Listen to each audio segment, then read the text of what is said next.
এলাকায় কিছু লোক আছে যারা বিয়ের সম্বন্ধ আসলে ভেঙে দেয়, তাদের সম্পর্কে কিছু বলেন। খুব দরকারি একটা প্রশ্ন ভাই, খুব দরকারি একটা প্রশ্ন। আমাদের দেশের গ্রামে গঞ্জে এই ধরনের নিকৃষ্ট মানুষ, এই ধরনের ফাসিক এবং পাপিষ্ট মানুষ বহু আছে।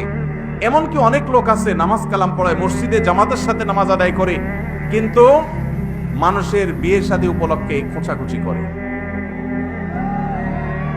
কোন এলাকাতে একটা মেয়ের খবর নেয়ার জন্য আরেক এলাকা থেকে মানুষ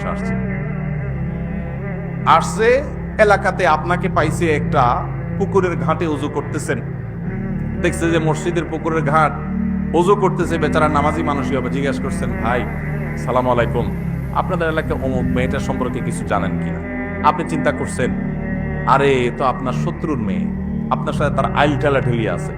এই চান্সে আপনি শত্রুতা উদ্ধার করার জন্য বলছেন, ভাই আল্লাহ বাঁচাইছে, আপনি আমার কাছে আসছেন ভাই। এই বইলা যে আপনি একটা শয়তানি শুরু করে দিলেন,